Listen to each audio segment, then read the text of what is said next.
In the glittering world of New York high society, where glamour and wealth seemed to reign supreme, Anne Woodward's life was destined for both greatness and tragedy. Her story, which unfolded like a dark and twisted fairy tale, offers a glimpse into the secrets and scandals hidden behind the painted smiles of the elite. The notorious murder of her millionaire husband would haunt Anne Woodward for the next 20 years and culminate in her death when Truman Capote, the master of the true crime novel, brutally shined the spotlight on what was known as the shooting of the century. In this video, we will look at the life of Anne Woodward, who she was, how she came to fame, and her brutal takedown by the man she once slighted. Let's begin. Born as Evangeline Crowell in 1915 in a small Kansas town, Anne Woodward had dreams bigger than her humble beginnings. At the age of 23, she arrived in New York City, shedding her birth name and adopting the moniker Anne Eden. Her striking beauty soon caught the attention of the influential John Robert Powers Agency, propelling her into the world of modeling and entertainment. Her journey appeared to be the beginning of a classic Hollywood success story. But Anne was about to discover that her ascent came with a price. Anne's early years in New York brought her some success as a radio actress. With her radiant beauty, she earned the ironic title of the most beautiful girl in radio. However, her climb to fame was arduous. In her mid-20s, she found herself working as a showgirl at a nightclub catering to the city's affluent and influential men. It was here that Anne's destiny took an unexpected turn. William Woodward Sr., a wealthy banker from an old money family, walked into the nightclub, changing the course of Anne's life forever. Turns out that good old William Woodward Sr. was searching for a bit more excitement than his marriage could provide. Anne's mesmerizing presence on stage left him spellbound. She exuded charisma and uninhibited confidence, whether she was provocatively dancing under the spotlight or mingling with the patrons in her bunny suit. She stood in stark contrast to the women in his social circle, and he found it impossible to resist her. That was until his wife got wind of their affair. Rumors were going around that Anne had become William Sr.'s mistress, and it was time to put a stop to it all. It wasn't long after that, when William Woodward Sr. broke it to Anne that he needed to terminate their not-so-secret affair. Still, he wanted to keep her close by, so it dawned on him to devise a cunning plan. He put it to Anne that she might employ her seductive charms on, guess who? His very own son, William Woodward Jr. Despite society's current fascination with young Billy's bachelor status, it appeared that he had no interest in pursuing a romantic relationship. Woodward Sr. suspected that his son might be inexperienced in matters of romance, and he had even heard whispers suggesting that Billy might be homosexual, which he found unacceptable for his family's reputation. Anne, perhaps, could impart some wisdom about women to his son and guide him in a different direction. Anne readily agreed to the proposition. If she couldn't have the father, she was more than willing to accept the son. All of which set the stage for a series of events that would lead to tragedy. When Anne first hooked up with the young Billy, everyone thought she wasn't good enough for him. William Jr.'s mother promptly branded Anne as a gold digger and encouraged her son to end their relationship. Regardless, William Woodward Jr. married Evangeline Crowell, aka Anne Eden, on March 20th, 1943, but much to her dismay, the elite circles of New York high society outright rejected her, leaving her isolated from the glittering parties and social events she had aspired to attend. Undeterred by the icy reception, Anne persevered. She immersed herself in the intricacies of upper-class decorum, acquiring the manners, fashion sense, and references required to navigate the city's social elite, but to no avail. Anne had hoped to be accepted into a very elite group of women known as Truman Capote's Swans, including Babe Paley, Gloria Guinness, and Slim Keith, to name a few. But even as she produced two sons as heirs to the Woodward fortune, the Swans kept her on the fringes of their orbit. Some say it was because of her humble beginnings and early days as a showgirl. Or perhaps, the Swans had an inkling of the spotlight that Anne would later put on everyone in the group when Truman Capote brutally used Anne to promote his upcoming book, Answered Prayers. And in the process, he betrayed them all. but don't let me get ahead of myself. Near the end of the 1940s, Anne's marriage began to deteriorate. Petty fights and public arguments plagued the couple. Behind closed doors, both Anne and Billy engaged in extramarital affairs, intensifying their conflicts. By 1955, Billy made the final decision that divorce was his only option. Anne faced a difficult choice when Billy said he was done for good and good riddance to her.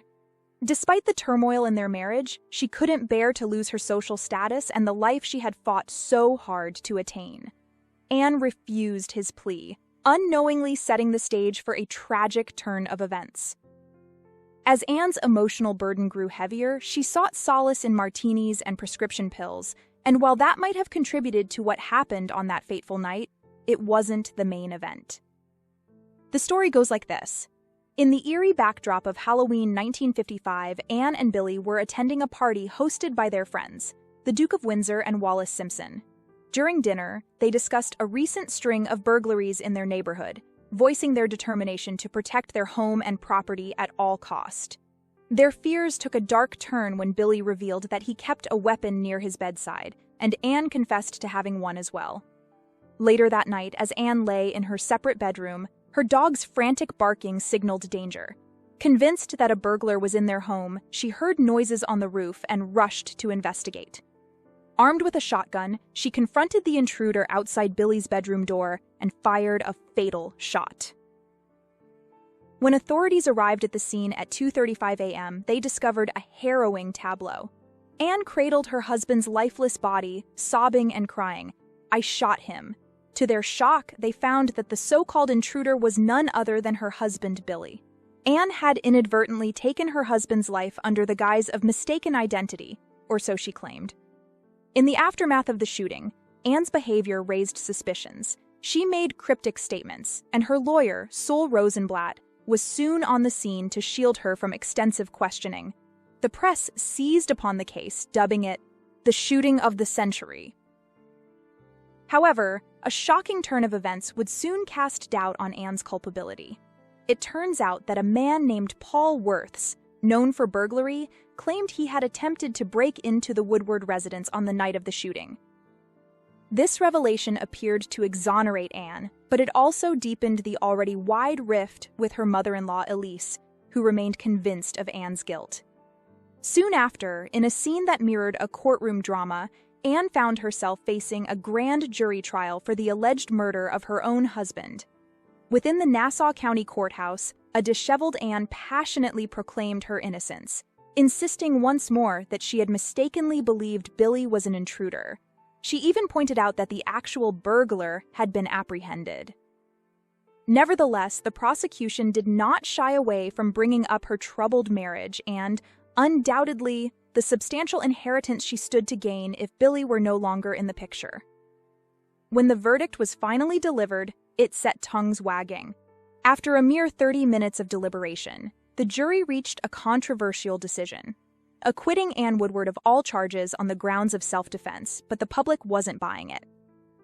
Many remained skeptical of her innocence, and new theories popped up, including one that claimed Anne was set free thanks to the mother-in-law who was said to have devised the whole story of another man in the house and that she had paid him to take the rap for Anne.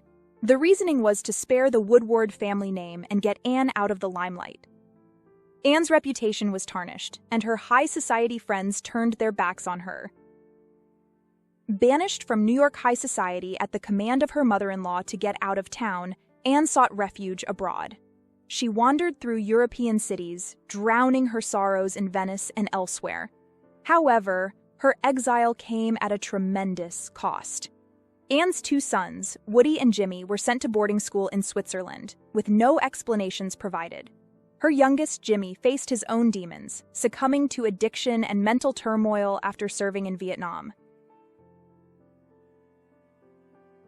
Anne attempted to re-enter the New York social scene, but her efforts were in vain. She had lost her power, and her looks were fading. Her tragic tale had one final twist when she encountered Truman Capote, who knew Anne but was never close with her. They were connected via friends of friends at best. In the book Deliberate Cruelty, author Roseanne Montijo writes, "As he arrived at the table, Anne immediately got up from her chair, angry that she should have been disturbed during her meal. A short conversation followed, during which, apparently, Anne called Truman a little fag. He returned the slur by wagging his finger at her and calling her Mrs. Bang Bang, a moniker that would stick to her for the rest of her days. Truman gossiped about the encounter for years afterward. When word got back to Anne that Capote was talking about her, she called him a little toad. A ball of hatred grew in Truman Capote, so much so that Anne became the target of the famous author's caustic wit over the next 2 decades.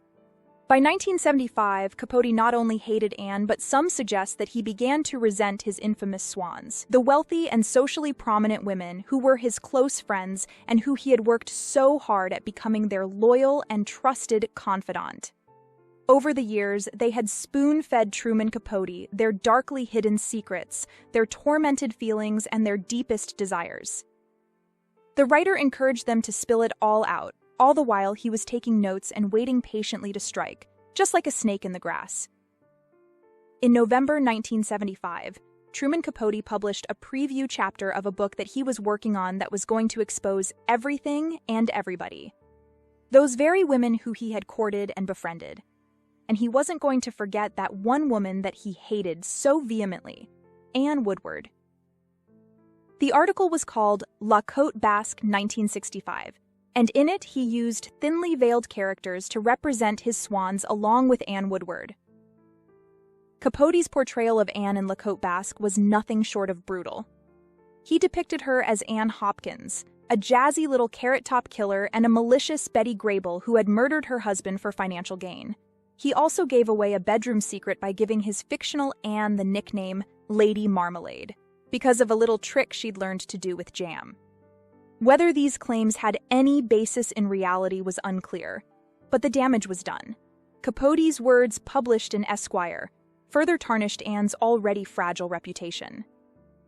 Anne never got to witness the publication of La Côte Basque. In October 1975, overwhelmed by her tragic fate and the impending publication, she sadly took her own life at the early age of 59. Now watch this next video to get the real historical account of Truman Capote and his swans.